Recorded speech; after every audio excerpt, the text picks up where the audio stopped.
Welcome to The Real Wine Show, where a game show meets a talk show, all wrapped up in a podcast that's totally obsessed with wine culture. I'm Chad. And I'm Kristie.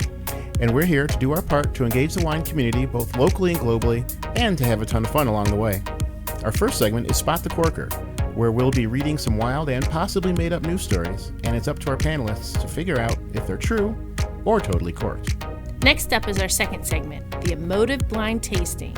Forget all those fancy, stuffy wine terms like tannins and vintages. We're going to throw them out the window. Instead, we're diving into how wine really makes you feel. Does it spark a memory or perhaps remind you of a song that takes you back? Whatever it is, we want to hear all about it. You won't want to miss the fun, so let's go ahead and dive in. Let's go.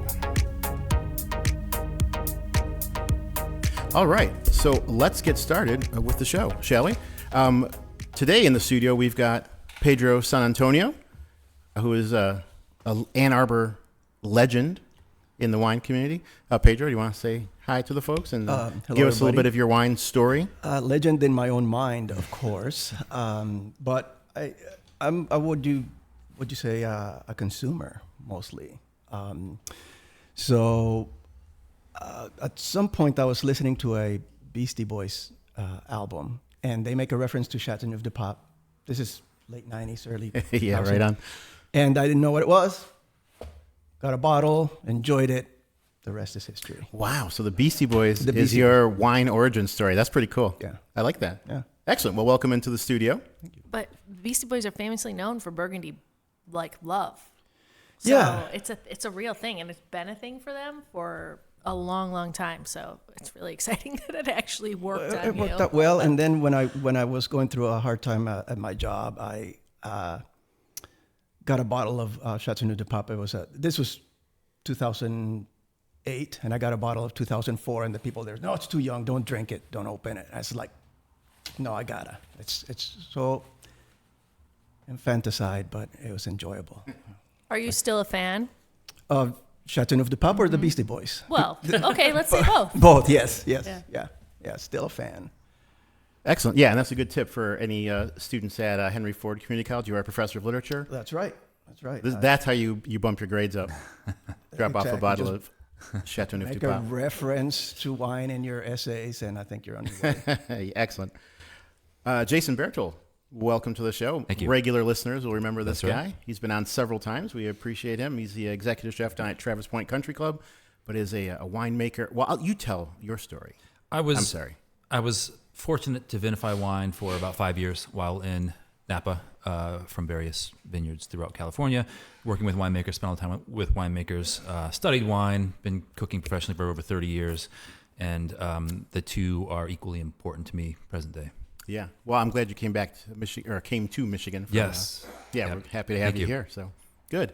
And now the owner of Carpe Vinum Distributing, Kristen Pennington, is in the house again. Another legacy not contestant, but a legacy panelist. I mean, it's a contest, but we don't like to hype that up. People get nervous. Right, because I'm not competitive at all. Yeah. I think that if you've listened to any of my previous podcasts, you'll notice that I'm highly non-competitive.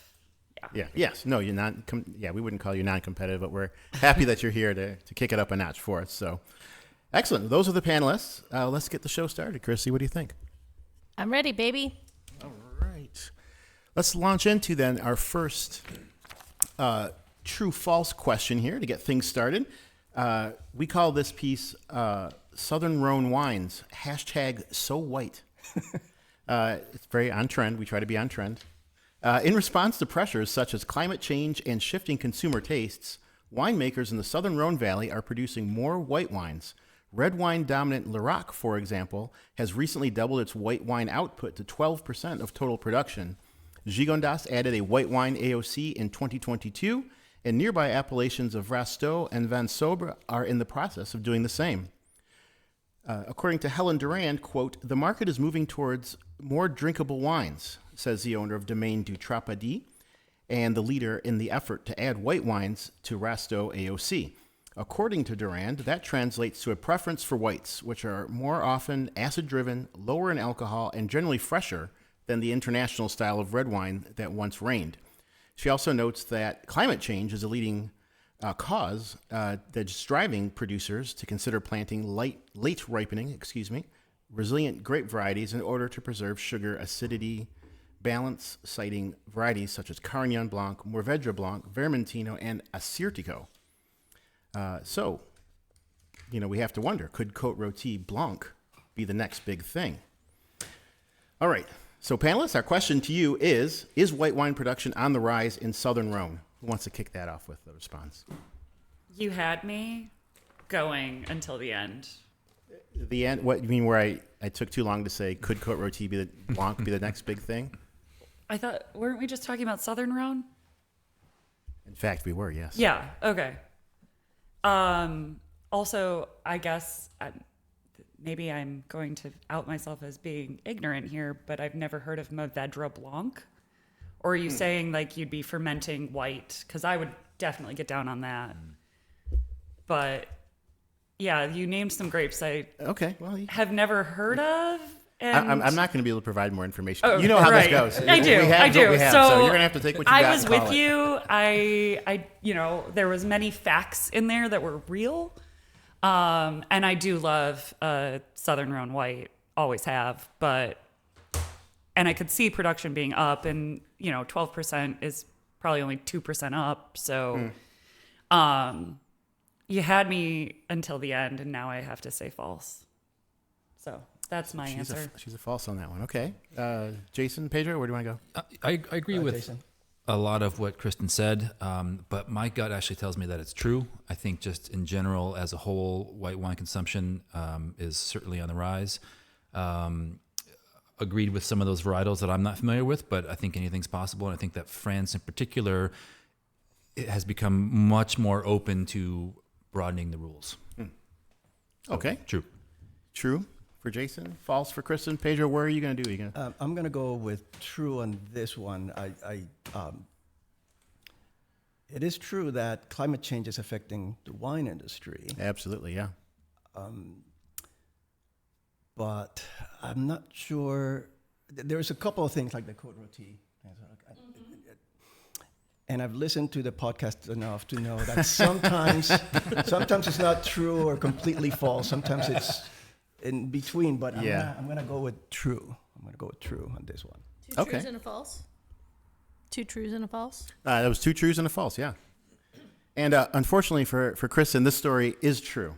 Yeah, and it's not just the Rhone. According to the CIVB in Bordeaux, exports of Bordeaux to the U.S. grew over 1/3 by volume between 25 and 2023, and of that, they've increased again another 5 percentage points. If I remember, I forgot to write it down, but they have increased their white wine production in Bordeaux as well. So we've seen them approve varieties like Alvarinha, and this one is interesting. Liliorilla, I think. Liliorilla is a white variety they're growing in Bordeaux now. Wait, they're trying to grow Albarino? It's already approved. It's already approved. Wow. Yes, for growth addition into white Bordeaux. Yeah. I don't know if I approve of that. Yes. Well, I guess what Jason said kind of rings the most true, right? The French are changing, which is crazy to think about because they are not into change. Yeah. Right. Well, but maybe they are. That's the new generation, which is exciting. I have to say, you had me more convinced this was true than Chad did. Because I was like, oh, that's right, Bordeaux. Ugh.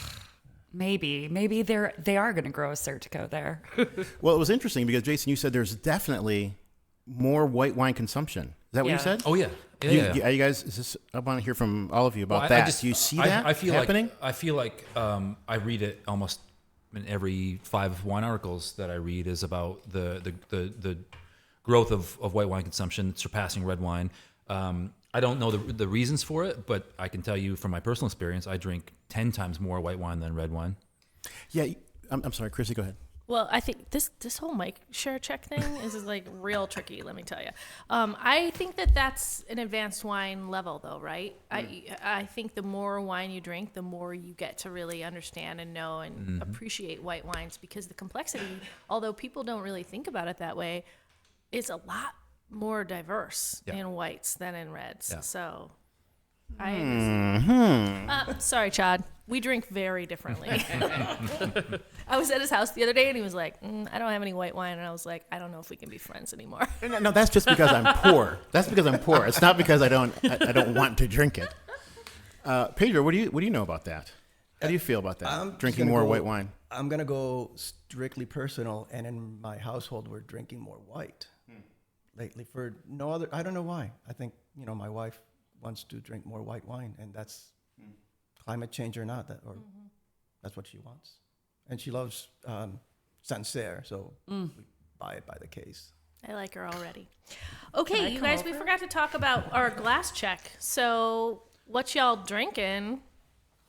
Actually, no. Pedro, you don't have anything in your glass. I just finished, so actually I can go last on this one, so I can pour myself something.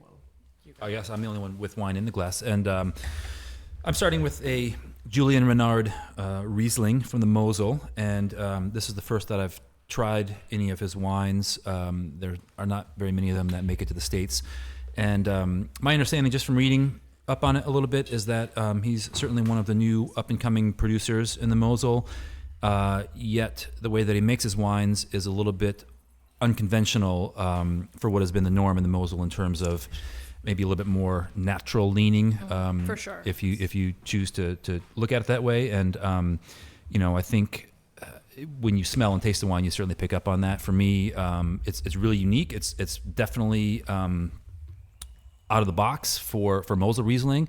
But I wanted to start with this, and then I also brought a more traditional classic Cabernet Riesling for comparison. I also have this in my glass, and it is fucking delicious. Fantastic. Fantastic. I mean, really, really special in a lot of ways. Ripping acidity, lots of complexity. What's the vintage? 22. 22. All right. Yeah, Pedro, Kristen, what do you got? What do you have in the glass? I have the Burgundy, this one right here, which is quite refreshing, to be honest. But the one I wanted to, although that's the one I'm drinking as we speak, the one that I'm very curious was the Riesling, this one right here, which is very delicious. And I wanted to ask if did I notice some oxidation in that one? I think by nature of the way that it's vinified, there's definitely oxidation. Yeah. My understanding is that they spend 15 to 20 months in a combination of oak and stainless with no topping, nothing added. So I think therein lies the oxidative element. Which one are we talking about there? The Julian Renard. Yeah. Okay. Foxy. Because it also reminded me a completely different, but in that oxidation of the Lopez de Heredia, they're white. It sort of has that much more pronounced oxidation, but it sent me that way in memory lane. Right. Just mind the mic and stay on. Yeah. Cool. All right. Kristen, you were drinking. I had to go pull it on the it table. Yeah, go ahead. closer to me because Jason brought it. It's delicious. I'm going to say Wassenhaus, Spätburgunder. Wassenhaus? I don't know if it's Wassenhaus or Wassenhaus.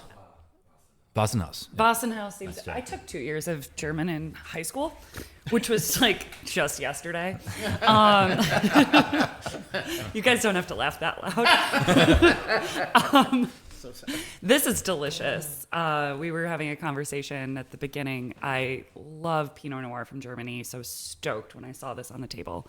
Thank you for bringing it. It is incredible. So if Who's I can, the distributor? Sorry. Von Bohnen, but it doesn't come to Michigan. Okay. There's such a small amount of it that most of it goes to New York. Okay, cool. Fucking New York. Yeah, all the time, right? Jesus Christ. so I haven't gotten to My the existence. German Pinot yet, but how does it compare to some of the Austrian Pinots that are out there? 'Cause Austrian Pinots to me are very delicious, very refreshing. But I haven't had that one yet, so I don't know if anybody here can compare them to the, yeah. Well, I want to hear from everybody else first. Well, we'll be saving it too. And I also brought a couple Blaufränkisch too that we could do some nice, like red wine, sort of Eastern, Central European fun. Okay, that's fun, guys. Guess what? We're still on a game show, right? Does anyone care about where they're at right now? I do. I mean, I'm losing, so yeah. I got to get these points back. Well, you were really funny. Where the glass thing, the whole high school thing was pretty funny. So Well, thank you. got some points for Thank that. you. Ooh, I get points for being funny? This is all subjective, y'all. So I'm not like Matt in the way that he did his points in the thousands and 50,000s and all that jazz. But Jason, you're at 400 points. Wow. Pedro, you're at 200 points. Kristen, you are at 200 points. Ooh. And I don't know. I have to think about my delivery as to why. Okay. Because that seems fair. Again, it was all subjective. Like Pedro, I loved your introduction. Beastie Boys won a lot of points with me. Well, I'm a big music person, so Chateau Nuffy de Poopy, not so much. But but anyway. Okay, so sweet. as long as I crush it at the end, I don't You're care gonna how crush you. it. I don't care how you Everybody's keep the scores. gonna crush What's it, and you get to subjective? drink no matter what and But now celebrate. So I'm wondering because you said you're not competitive. That's a classic competitive. yeah, Oh, she I'm was super clearly competitive. sarcastic. Yeah. So many I'm lies. incredibly sarcastic. She lies so bad. And well, it's funny because Matt also was like, "Hey, if you want to write some," and I was like, "I could probably do that." And then I was like, "Well, I'm glad I didn't because now I'm on the show." Yeah. That's okay. Maybe you should write because I don't know. It's kind of the hardest point. Like, this Yeah. is what I'm learning. Well, give him one. Let's see if it's so hard. Okay. So now we're going back to trues and falses. All right. So this one is titled "The Italian Job."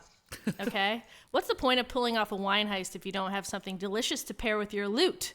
The results of the most comical, stereotypical Italian robbery ever is nearly $2,000 or euros, I guess in this case, worth of cheese and wine that has been stolen. And dating is back, like as far back as like 2015. So in a series of break-ins, a highly organized crime ring pilfered 168 wheels of Parmigiano Reggiano and roughly 16,000 bottles of wine before the majority of its members were captured by the authorities in northern Italy. It's, I think, in like 2021-ish is when this all went down. So my question is, do you think that rare bottles and whole wheels of Parm are valued so high in Italy that the Italian banks accept them as loan collateral? Okay, so are we saying, without a doubt, the story you just told us was true, and we have Is to it answer true the or question? False? Okay, I'm gonna go with true. I'm gonna go with false because in my mind, in Italy, wheels of cheese are like just laying around everywhere. It's like it's all you got. I mean, So much it's like, cheese. it's Oh like my gosh, I just took a sip. I really just almost spit all over the floor. It's like the old currency, the lira. You needed like 2,000 lira to get $1. So it's like this. You have like all these wheels of cheese. So I'm gonna go with false on that one. Okay, we got a false and we got a true.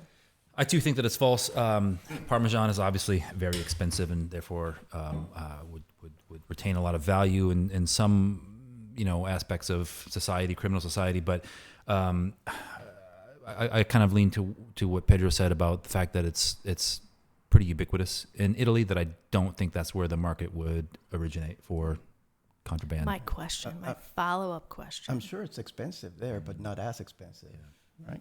But the EU is large, right? Yeah. So I'm still it's instant. actually true. Yes! Wow. It is Win! true because the market value is so high and they can take it across the border super easily, right? So you take it to France and everybody's like, jazz to have a fucking wheel of Parm. Yeah. So I feel like I knew this one was true. I was like, this story sounds vaguely familiar. leave it to the Italians, right? Where they're just like, Yeah. we got them. Now, I don't know which wines were part of the heist. Yeah. I would be curious about that. I tried to look it up a little bit more. But apparently there were some pretty rare bottles that are being traded. Kristie, wheels of Parmigiano are quite large. Do you know how much they weigh? Like 35 pounds, probably? More. You More. think Much 50? more. 50? More. They're huge. More. And I used to have to flip them at the when I would do cheese inventory. And also, like, it emits a crazy oil where you can get super rashes from it and stuff. Yeah, so I could barely flip a Parm or a Conte. Both of them are really hard and really heavy to, like, maneuver around. So This is only vaguely related, but one of my accounts brings in, like, a giant wheel of cheddar. And they just got a new one. and it's over 4,000 pounds. Like an English cheddar? It's huge. Well, cheddar is Sorry, like we dense. literally walked past it. It was still in its crate, and on the outside, it's 4,160 pounds. Really? I was like, it's Are you literally sure it's not over 2 kilo? tons. No, it was pounds. Wow. Yeah, it was wild. never seen it's a a 4,000 giant. pound They like cheese. cut it down and like sell it, and they call it the big cheese. Right. Yeah. Where was it from? It's probably U.S. I was I don't just know. gonna say it's a very American thing to do. Yeah, I just happened to have a wine stack next to it during the holiday season, and they apparently went through their like other big cheese just recently, and so now they have a new big cheese. Yeah. I love it. Yeah, that's a pretty impressive piece of cheese. Good. Are you guys ready for our third true-false question? Yes. Okay, let's launch into it then. This one's one called Big Sky Bangers. Following in the footsteps of other music legends like John Legend, Sting, Dave Matthews, and James Maynard Keenan, Miley Cyrus has started her own winery. However, with a twist that makes her a real pioneer. Quote, I wanted to acknowledge the roots of my fame, and that's why I chose Montana, says Cyrus, who now owns the only commercial winery in the Big Sky State. Stop laughing and listen to the story, Kristen. Located just outside Missoula, Cyrus's H&M Ranch Vineyards planted its first vines in 2020 and released its first wines last year in 2024. With names like Midnight Sky and 4x4, both of which are song titles from Cyrus's deep discography. Did I get that right? Discography? Most of the wines are blends of interspecific hybrids like Marshall Foch, although she also grows some Gewürztraminer and Syrah.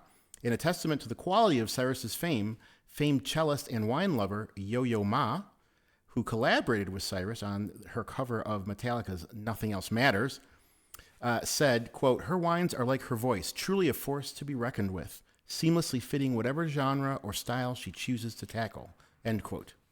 Personally, we're holding out for James Suckling assessment before we get in on the case. Isn't that correct? Oh my gosh. Kristie, waiting for James Suckling? We're definitely waiting for James Suckling. So panelists, does Miley Cyrus own a vineyard in Montana? I almost interrupted you while you were still reading, because it was, if this is true, I'm going to be really happy about how messed up the world is. Oh, I thought you were saying you're going to be really happy because you're a Miley Cyrus fan. I don't know. No, I'm not. Here's the thing. I thought I read a bunch of years ago that every state of the union grows wine.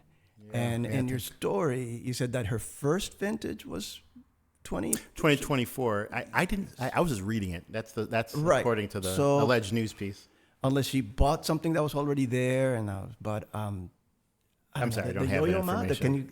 Yo-Yo The Ma. connection's hard to imagine, right? Yeah, so Doing a I Metallica think cover? that part is Maybe? I'm going to lead with an easy false. I think this is an easy one to go false, and therefore I'll probably fall on my face on this one. I'm going to fall with you and say false for similar reasons. I Kristen, it's up to you, hate huh? when all three panelists go with the same answer. Because I'm like, well, one of us should be opposite. Because you're not competitive. Yeah, but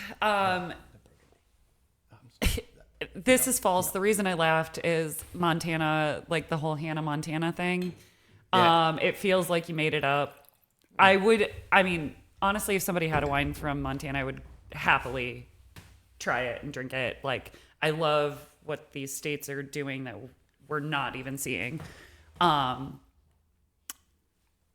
but I'm pretty sure, hasn't Miley Cyrus been sober for like 2 years? I'm sorry, I don't know the answer to that. I don't know. Maybe I'm wrong, but I thought that she had been sober for a little bit now. So And you're critical of the veracity of the story? more based on my knowledge of Miley Cyrus than vineyards in Montana. Well, that's what's going to pay dividends. That's what's going to win the big points. I'm going if it's true. false. I'm going false. I don't think that. So everybody's false. Yeah. Everyone's false. I don't even think she's from Montana. I think she's from Tennessee. Yeah. I'm sure she's from California now, guys. Oh yeah, that's true. Well, where does Billy Ray live? I don't think they have a relationship, and why I know that is beyond me. I just don't think they have a relationship anymore. Huh. Isn't that part of it? Like he's like a super Trumper guy. Oh, that might be. What Yeah. the quote said, though, was that she wanted to recognize the source of her fame. And of course, she was Hannah Montana. Oh, I thought. That's what it says in the story we just read. Okay. So I don't know if that I changes your thought- opinion or not, but that's I thought that you were making it up. It sounded like going back to her roots was what I Yeah, thought I that's right. heard you say.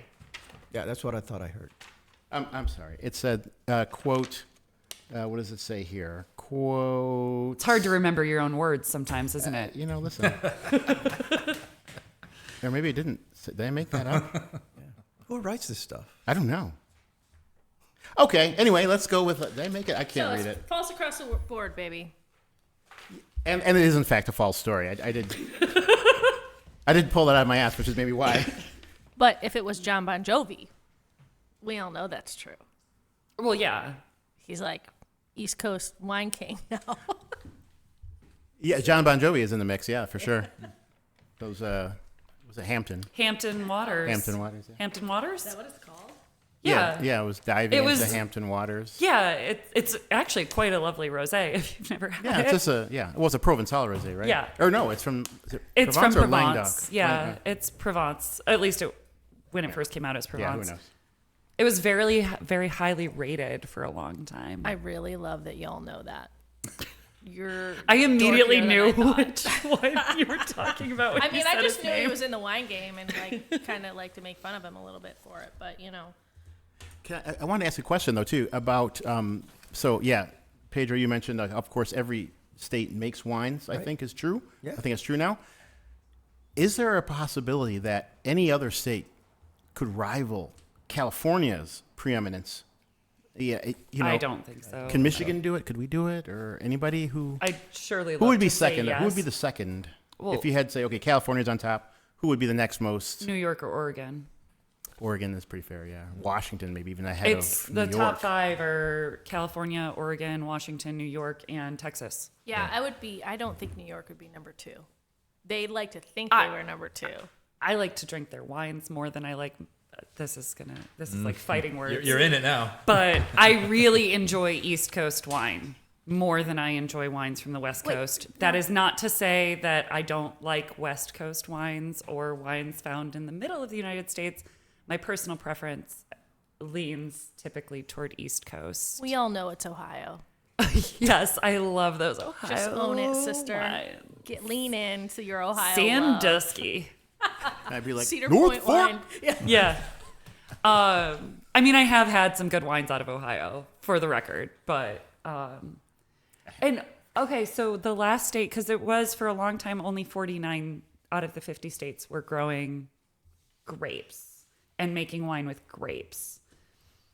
Instead of co-ferments and Right. And I can't remember if it was Alaska or Hawaii. I know last year we got pineapple wine shipped in from Hawaii, but I thought that it was actually Alaska that was, but I guess with climate change, maybe they're able to, because the growing season would be much shorter. Right. I knew that they made, they're very famous for their blueberry wine.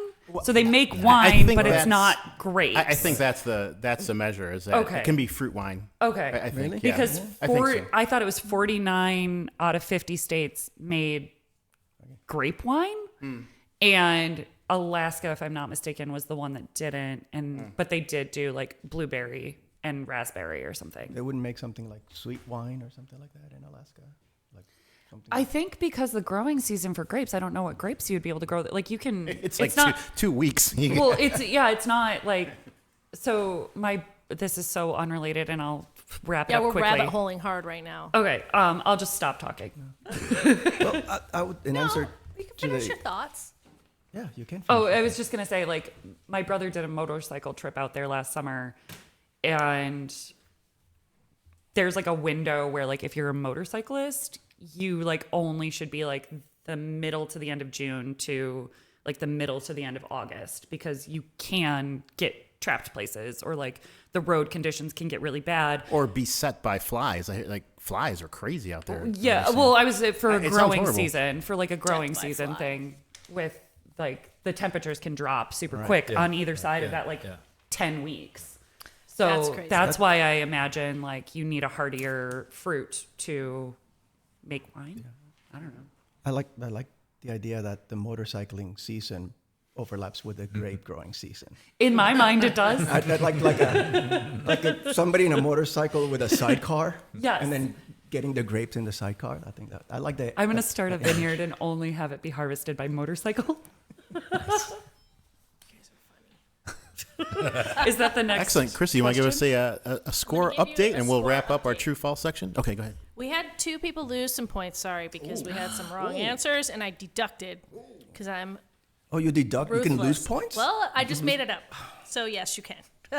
Jason, you're at 550. Pedro, you're at 450. Kristen, you are now tied for the lead at 550 with Jason. So, look at her. She's like, I want you guys to wrestle later. We'll video it so all of you people that aren't listening can see it. There's a live. pool of mud just over. Hold on. The hosts need to figure out what the hell we're doing right now. No, it's fine. Okay. Go ahead, you yeah. wanna We'll do do one more false? true-false, then we'll roll into our next segment. Okay, this one is about our dear sweet king of England. Oh, God. Dear and sweet? I don't know. King Charles revealed that his car now runs on cheese and wine byproducts. That is the title. Prince Charles's quaint solution to decarbonizing his Aston Martin using a high blend of bioethanol made from cheese and wine waste should not be mistaken for a serious solution of decarbonized vehicles, so says the news. At the same time, Charles is in some ways on the forefront of technology, basically. The UK has a policy which pushing relatively aggressively towards developing more technology in which, if not food and wine, then towards the element through food waste that can really help with sustainability and environmental issues there. So my question, and the question to the panel is, do you think that King Charles converted his Aston Martin to run off of biofuel? Specifically, according to the news report, of cheese and wine waste. I want this to be true so badly that I'm going with true. Bold things are happening. Yeah, this is where we differ. I'm Yeah. going to say false on this. Somebody's gotta win. I love the idea of this for a lot of reasons, but I just don't think that there's enough cheese waste to be processed, possibly. Yeah, Well, how do you leave it make there. a 4,000-pound wheel of cheese? you've that got- have waste. You have whey. Rhine, baby. The rinds? I was going to say, is this like when people tell you to like use your leftover wine to make ice cubes or something? And you're like, what is leftover wine? Yeah, exactly. Yeah. What is this cheese? I'm false. You're false. Got it. I want to say false, and I don't know anything about car technology or engine technology, but I don't know how you can do that. And again, it just seems like what would you get? Have to get all the byproduct, collect it, and if you're trying to lower, Think about the DeLorean, man. He was putting banana peels in that shit. oh yeah, That was real And we are talking about the king, by that's the way. right, that's right. He can get that stuff. And the DeLorean was clearly a real thing, right? It was based on I've seen scientific DeLoreans. fact. I've Yep. seen DeLoreans. Yeah, so they're clearly true. But I mean, when you're getting all that byproduct, that increases your carbon footprint. You have to collect it and store it and truck it somewhere. I'm being too logical here, which is something I'm not often accused of. And go with false. Okay, so we got 2 falses and a true. And you guys, it's fucking true. Yes, it is. So, fun fact, Willie Nelson also converted his tour bus to biodiesel like years and years ago, like during his hardcore Farm Aid times. Yeah. So, and they always would say they could smell him coming like a mile away because you would use a lot of the leftover oils from frying up French fries and shit, and probably marijuana. Right? I don't know how much of a wine drinker he is, but it is in fact true that you can take byproduct of food and wine and turn your car into, But not byproduct of marijuana. There's really not. why not though? It's Like still, stems and seeds? Is that yeah, man. That's a lot of probably. stems and seed you're collecting. I don't know. We're going to do a little research on that. Yeah. But the question is, who's turning your car into basically a DeLorean? What's the thing in the DeLorean thing? I don't remember that. Flux Don't capacitor. It's the flux capacitor. that's Back to the Future. So that's on, man. We're not that far off in age. I actually think I never saw the movie. Oh God, no white How wine many in his negative house. points He's basically now? failing. I'm walking out of here right now. I'm like King Charles, goddammit. For the record, Bring I'm me your probably the cheese. only one with a biology degree sitting on this panel, so The, it made the sense cheese to waste me. is what threw me. Food waste, yes. Yeah. Cheese waste That's specifically. what I want to know about too. What do you? What's cheese? How does it work, Kristie? Do you know anything about No, this story? but we'll do a little research, okay? I don't know. I got it because it was cheese and wine byproduct. Yeah. Like we all know what wine byproduct is, so that's not that hard to figure out. But the cheese byproduct, you're probably white. Like who knows what the whey, like, and I do think, we have to do a little research on that because it's kind of weird. I did see a picture. It's a real dope Aston too. It's like a 60s, like a DB4 or something like that with a drop top. sure. That's Yeah, cool. yeah, That's sure. sweet. Cool. What's our next segment here? Let's get the.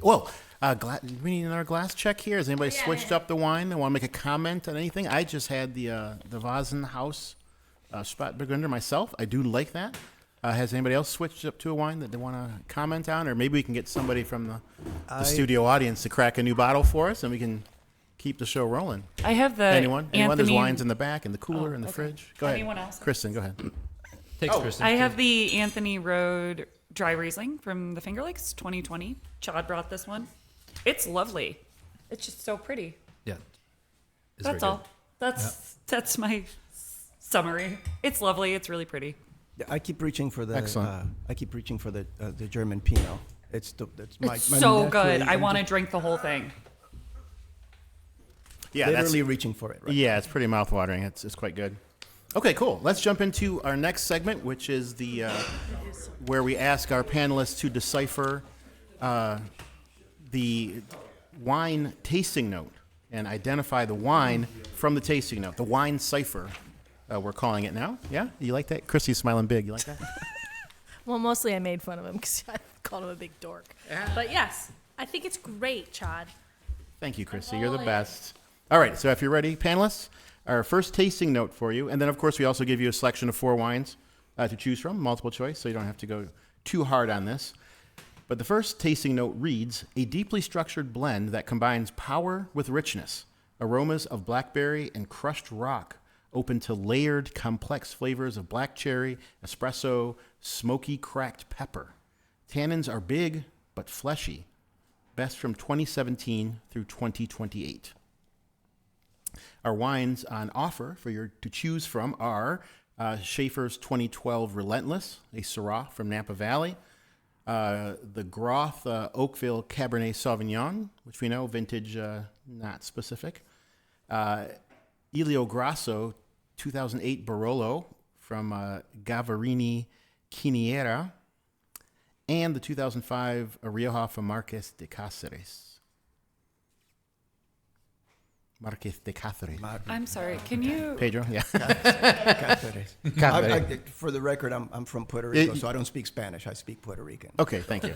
So you'll give me a pass on that one. Yeah. Thank you. You're a big heart. Yeah, so blackberry aromas and crushed rock, flavors of black cherry, espresso, smoky cracked pepper, tannins big but fleshy.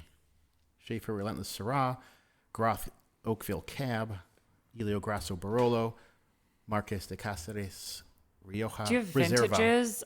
You said you didn't on the Groth. Do you have vintages on the other 3? Yes, 12 for the Schaefer, 2008 for the Elio Grasso Barolo, and 2005 for the Marques de Cáceres Rioja Reserva. It was beautiful. Absolutely beautiful. Gracias. I haven't given you a compliment yet. I know, that's how you There win we the go. game. There we go. Yep. So, Buttering them up. I mean, that's how I get my extra points every time. So guesses? Who's going to lead us out? I'll jump in. I'm going to say that it's the Schaefer Relentless. I like the Syrah type notes in there, crushed rocks, smoked meat, black pepper. Okay. Pedro, Kristen? What was the first one again? Is it? It was the Schaefer Relentless Syrah. Yeah. I'm gonna. You like that too? Oh yeah. Can't be the Rioja because I don't think they grow Shiraz in Rioja. So you're saying you feel like the tasting note describes... I'm going by process of elimination, and it led me to the first option. I could be wrong Okay. about the Shiraz. Okay. Syrah thing. Yeah. All right. Kristen, where are you with this? Honestly, I really liked the first option too, but I'm going Rioja. Okay, with the Marqués de Cáceres. Unfortunately, the answer is A. It was a 2012. There was a tasting note for 2012 Schaefer Relentless. So congratulations, Pedro, Jason. You guys nailed that one. About time. We're back in the game. Yeah. Yeah, well, she's fickle. Chrissy's fickle. We don't. See me, I'm like scribing like a crazy person. Yeah. Plus, negative, plus. So She might even be throwing in a few pizza slices in there, or some rhomboids. We don't know yet. We'll see. Can someone confirm about the Syrah in Rioja? They don't grow that. Rioja, do they? No, and if they did, it wouldn't be In Rioja. It wouldn't be a Rioja. Like, Correct. Right. Denomination. It would have to be like a table wine, I think. Yeah. So I'm sure it's grown. I feel like that would be a place that would grow it. I can confirm that you have, yeah. Yeah, but I think you probably All right. wouldn't see it at that level. Okay. Well, let's jump into our next one. Then we'll go for another one here. I think we're good on time, so we'll hit you with another one, and then we'll roll into the emotive blind tasting. So get ready to clear your glasses, and you have the blind tasting bottle there. It looks a little risque. It's kind of got the zipper down, but it's kind of bonded. Showing some sleeves. Yeah, it's kind of taped up. Brandon, it's kind of taped up. It's kind of neoprene. I don't know. It's kind of getting me aroused. So if my wife is listening, Susan, this has been a deep-held fantasy of mine. The next tasting note reads... Scuba suit? The next tasting... Yeah, whatever. The next tasting note reads, gobsmacking. A raptor on nose and palate, locking on without a moment's hesitation. There is an insane iodine and black fruit perfume here that conjures up images of the most dementedly talented parfumier going to work with the rarest musks and scents imaginable. The sense of heady Balkan tobacco alone is hypnotic. So few of its type on the planet can do what this wine does, both from an aromatic standpoint and from a sheer hedonistic and seductive stance. This is an incredible creation, offering aromatic bliss and ambassadorial fruit. Just blow the guy already. I was just going to say, man, he really got that neoprene really got you, didn't it? Yeah. I was hyped and amped. Our selections for this, our possible wine choices are the 2020 Torbrek The Descendant from Barossa Valley. That's a Shiraz Viognier blend there. Tenuta di Sesta's 2020 Brunello di Montalcino. Lapierre C&M Lapierre 2022 Morgon, and the 2019 Catena Zapata Malbec Argentino from Mendoza. It's hard to go back and just pick out a few elements there because it was a raptor on the nose and palate. This is what I expected. Balkan tobacco. This is what I expected during the last one, because I feel like all of the, like in previous ones, when they've read like the wine descriptions, they're usually like super off the wall and weird. And the one you did before that was like so normal. Straight ahead. Like we were just like, we all thought it was the same we thing. like to keep you on your toes around here. You gotta stay I'm crispy. going to go with Zapata. Catena Zapata. Yeah, I'm just going to go weird. The Malbec Argentino. Okay. Gentlemen? Go ahead. I'm going to go with the Torbrek. I don't remember which. The Descendant, Barossa Valley, yeah. I don't know what that is, but I think that Torbrek would be the type of people that would garner a paid review like that. Yeah. A paid review like that. What is ambassadorial fruit? Like, that's what I was like, are they ambassadors? Like, I need to know. It's coming with it, is I basically how I would say it. Pedro, what do you think with this Torbrek Descendant? Have I Sesta given an answer Brunello? that matches yours yet? I don't think so. I don't think so. No. Well, the one time we all picked. Oh yeah, that's true. Miley. Miley united us. Yes, Miley Cyrus. So I'm gonna go with the same answer. Okay. The Catena Zapata. Yeah. Malbec Argentino, it's called. Yeah. Okay. Our answer is, in fact, the 2020 Descendant from Torbrek. Well done. In the Well done, Barossa sir. Valley. Fucking crushed. With one of their, what do you call it, prestige cuvées. So, yeah, nicely done. Good. Did you guys pour the blind? Nope. Let's get on it. I was trying to be ambassadorial. Yeah. Not taking sides all the time, but Yeah. Okay. Thank you. Well, do you guys want to point check? Because shit just got real. Yeah. Jason, you're scared. crushing it. You're basically you're like over 1,000 points. You guys both lost some points on that one. So sorry. it's just Wah, Chad, wah. And you lost I really like those socks. Oh, look at she's changing the subject.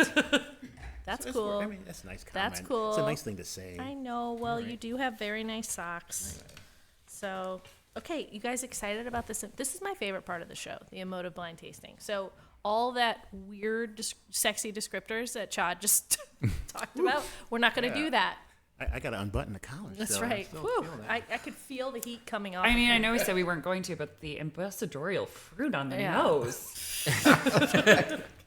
Yeah, Kristie, let me remind them very quickly, of course, this is the emotive blind tasting, so we're asking you to give us your emotional response to the wine, right?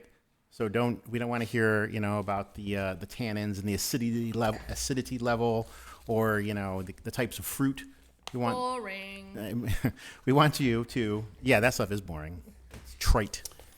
We want you to give an emotional response. I need the sound effect of a paper crumpling. So as you were giving the instructions, That's right. We're like, throw the rules out the goddamn window. And this is the moment for all you music guys. And I don't know if you're a music I know person. about Miley Cyrus. Well, apparently you do. Way more than I do. Have you heard of the Spice Girls? Well, They're quite lovely. Okay, well, maybe it reminds you of the Spice Girls. Spunky Spice or whatever. My favorite. Yeah, so it's a popcorn style. You're all going to have to talk. So let's see who wants to go first. I need to take another sip. And, But I it's would rather my defer. suggestion not to overthink it, right? Yeah. What does it make you feel like? We do need some sound effects, though, for this portion. Hold on. I'm going to take a sip, too. Yeah, but your sound effects are going to be like porn videos.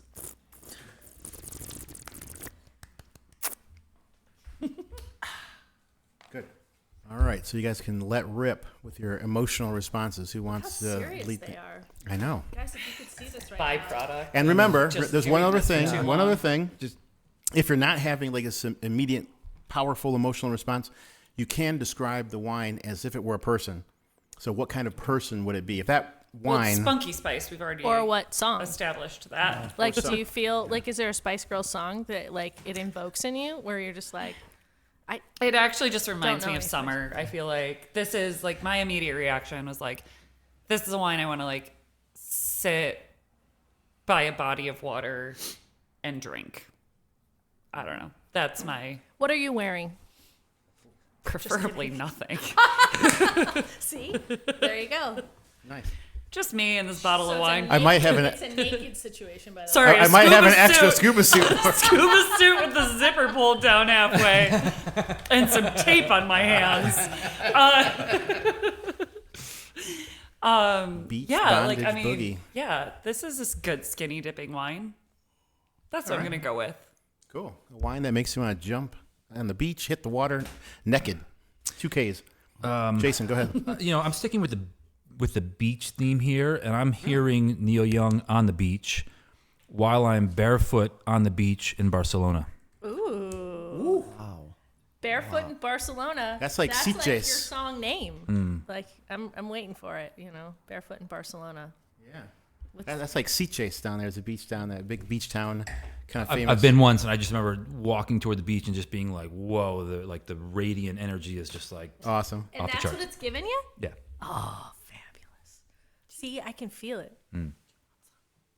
Yeah, I do want some. And Pedro, how about you? What does this wine?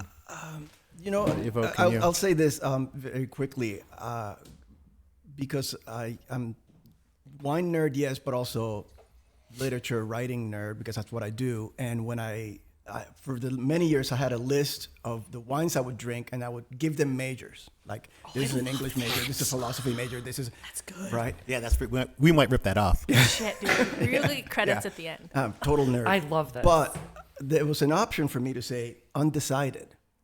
Is the freshman, sophomore student who went in to take general ed Hey, classes, you're on thin ice here, buddy. and that's what I would give this. It's undecided. I can't believe that you guys pinpoint on the summer. I don't get that summer thing. I don't get that beach thing. Undecided. I So get like the a Neil little Young wild thing. child. Yeah, I get the Neil Young thing I for feel sure. like it wasn't necessarily. It's just a wine I feel like I would enjoy in that moment. You know what I mean? Like, I'm not narrowing it down to like I would only like it then, or it just gives me, you know. But like, does it remind you of 2025, or does it remind you of 1972 Neil Young? Like, what kind of Neil Young era are we talking about? Definitely here? 72. There's some power and seriousness to this wine. Yeah, I agree. Cowgirl in the sand. So Pedro, you can't be on the fence. You have to commit here. These are very Yeah, okay. powerful, So emotive here's- things. You okay, can't be so undecided. I'm I sorry. am That drinking could this sink. wine. That could sink your run at the title here. Don't do that Well, to yeah, us, Pedro. So Not today. This is my image right now. Is backyard fire pit, sitting with my friends, drinking this, and not saying anything. The moment in the conversation when the conversation sort of has a lull, and we're just sitting, the fire's still going, and there's music in the background. Again, Neil Young, and or the Spice Girls. or the Spice Girls. This is a Spice Girl I don't know. Not that I know any of them. But. So that would be what it's evoking right now. It's undecided, but it's because of that moment of silence where the conversation has run its course. I absolutely love that description. Are you and smoking I can also cigarettes? I could. In this image, I am. And I am, right. I am in this image. But also keep in mind that there's probably some psilocybin involved at some point. Sure, you're on mushrooms. You're smoking cigarettes. You're around a fire. This wine does it all. I guess so. Yeah. It's like a dirty 70s I'm skinny old dipping man and he's who's got their taking mustache, mushrooms. Well, let's find out what it is, shall we? Who wants to unveil? You've got it in your hands there, Kristen. Why don't you give us the deets? I'm gonna just so that we're safe. I'm just gonna hide it. Yeah, I don't want you to see me ripping I mean, the tape neoprene and get too seems excited. pretty appropriate now after you taste it. It's got a little sexiness to it, but maybe like weird sexy. Oh, what is it? Oh, way to go, Rueda. So Verdejo? I don't know picked what this this one? is. Is this Verdejo? That has to be, right? From Rueda? Who picked it? Chad, did you? Don't know. I did bring it. That's the what is it? The 22, the Belondrade Yeah, y Lurton. They're white. They're flagship from the Belondrade estate. It is Verdejo. It has right? to be, right? I think so. Yes. Probably has to be 100%. I think it is. Yes. I don't know. I'm sorry. I didn't do my research. What's the ABV on it? A million. 14. Yeah. 14. I feel like And that maybe that shit will kill you. maybe that's why I didn't see it as the skinny dipping Yeah. Barcelona beach, because it's just Like, 'Cause it's you'd a pass out campfire. after Yeah, one. I would rather You'd be pass out after one the bottle. fire. at the No, beach. I don't need to Black stoke out the and fire drown. anymore. Right. Well, it's funny when we were talking about white consumption being on the rise. There's also like being alongside of that. I think just prior to, we were seeing like people looking for wines that are lower in alcohol, and typically, exception here, white wines tend to have lower ABVs than reds, and I think part of that is like leading toward that white wine consumption going up. Yeah, for sure. I thought the alcohol was Southern Rhone balanced. initially. Yeah. Just because it's very full throttle, but there was a different energy to it. Yeah. I really liked what you said about Spain. I was actually oddly leaning like some Greek. And then Which, by the way, was pretty much bang. I mean, that was bang on. Yeah. It's a Spanish wine. So yeah. it's perfect. And then you said that and I was like, "Oh, yeah, this could be from there." I kept my beach so it could be moved around. Yeah. As long as nudity was available. No, in a lake. Mediterranean. Yeah, I said body of water Right, too. Yeah. right, I was like, this could have been anywhere. Excellent. Well, we do have a clear winner, y'all. I'm going to go cry, aren't I? You might cry a little, but you just think about it'll be okay. We have a clear winner, and his name is Jason. Well done, sir. Well done. Thank you. He really got me with Neil Young. I told you it's subjective, guys. Sorry. Yeah. But regardless of who won, No, wait. It was- go Who's ahead. second place. Oh, I you mean, want- we're not competitive, but I want to know. the lit prof wants specifics. So give it to him. Maybe she isn't saying it because I'm in last and she No, doesn't no. want to actually see me cry. You're actually in second place. but only by like 100 points. Yeah. And really, at this point in time, like I'll take it. I'm It on was the like podium. 1 point. I'm By on the the way, podium. it was just 1 it was point. 1 point. Yeah. It was Yeah. like one. Just little tell point. Chad he's got a great shirt on, and it'll be 1 point. Compliment his different. socks. I do like those socks. I do like. Yeah. We accept bribes. Oh, yes, absolutely. There's no question about that. Yeah. But thank you, folks, for coming out. It was a fantastic show. As always, you're the best guests we've ever had. Ever. Thank you for having us. Yeah. Thank you so much. Thank you It was so also. much. I had a great time with you guys. Very fun. Like, Yeah, it was. I really very enjoyed fun. this panel. I was Not very, that my very other excited. ones haven't been good. Yeah. And when we make the edits, Neil Young's definitely going to take us out. Right? I mean, I don't know if that's legal. Can we afford that? Yeah, right. Can't Awesome. we do it if it's like under Like a 28 certain... seconds or something? Actually, we got a guy here who does it for a living. So We got a guy. we got